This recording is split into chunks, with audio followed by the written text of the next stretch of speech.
PBS Kids, a station that raised a generation, a 24-hour channel that showed all of our beloved shows. Now, things have changed. It's having its major funding cut, which might lead to the venture shutting down.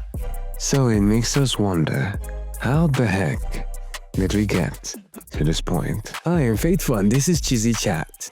It is the second video of this series, so if you love animation, anime or cartoons, hit the like button and subscribe so you won't miss any of my videos. Now, to figure out how we got here, we need to go back in time.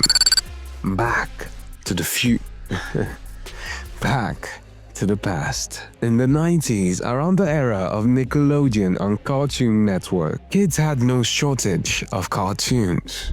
But there was one big problem. All these channels needed money.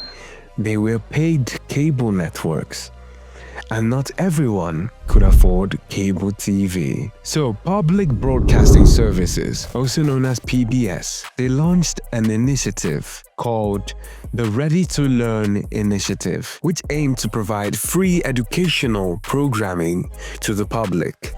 And with extra funding from partners like Apple, they repackaged their famous kids shows like Sesame Street and Mr. Rogers' Neighborhood into a lineup called PTV. Now, here's the tricky part. PBS isn't one single channel. It's a network made up of hundreds of local stations, and each one individually decides how it looks and the shows it decides to air. Even so, they got 95 stations to run the PTV lineup. It worked, but it still wasn't one unified brand. So they decided to go bigger, to make something that truly stood out for kids. And that's when they came up with PBS Kids. Sound familiar? But before the official launch, PBS began a full rebranding. And that's how we got the iconic green background, as well as the mascots, Dash and Dot, and those playful thought bubbles which represented imagination and thinking, the exact qualities PBS wanted to inspire. They even increased the budget for animation by 25%, all leading up to the big moment. And finally, on September 1999, the PBS Kids channel was launched. It aired shows like Barney, Arthur, Dragon Tales, and Between the Lions, focusing on children aged 3 to 8. A 24-hour channel, educational, free-to-air network. Well, at least that was the idea, because while the vision was strong, the execution wasn't. The PBS Kids channel wasn't totally free.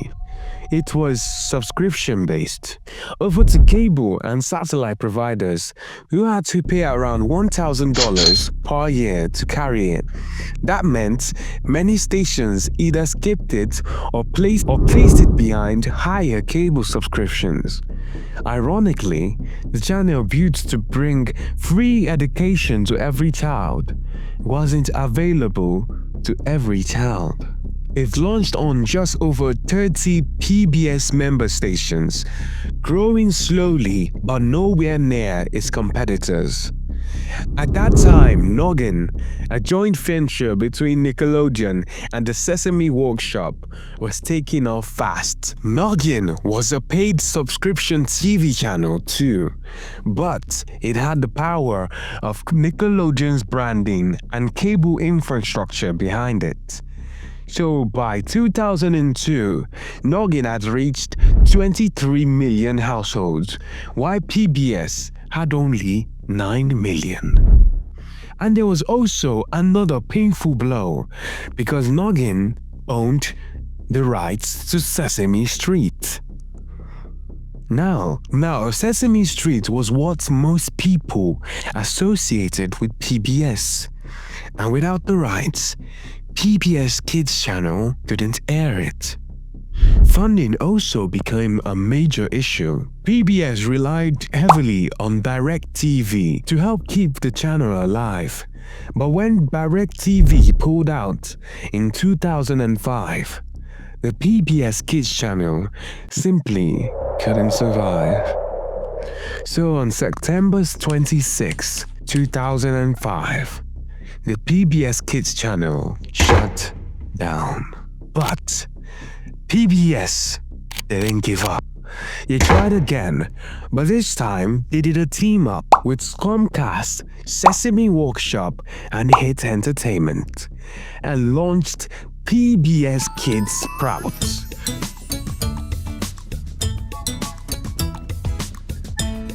A 24-hour channel targeted mainly to preschoolers. This time it was a commercial network, complete with ads and cable fees. Sprouts gained success, but in 2013, NBC Universal, also known as Comcast, took full ownership, and the PBS name was completely dropped.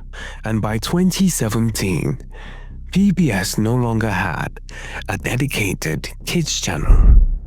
But again, PBS does not know how to give up.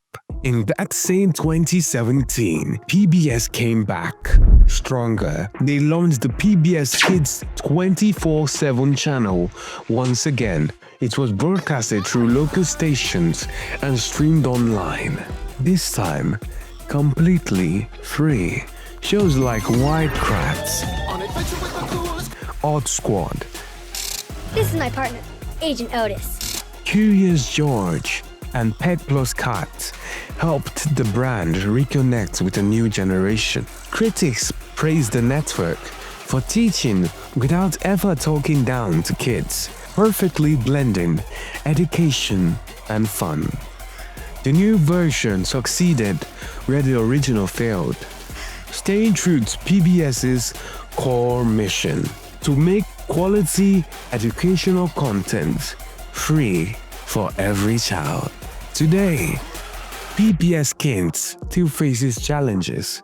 In 2023, budget cuts reduced daytime programming on local stations, and shifting viewing habits meant the network had to adapt faster than ever. But through it all, even after decades of launching, rebrands, and shutdown, PBS Kids still make free and high-quality learning available to every child. And that's truly something special.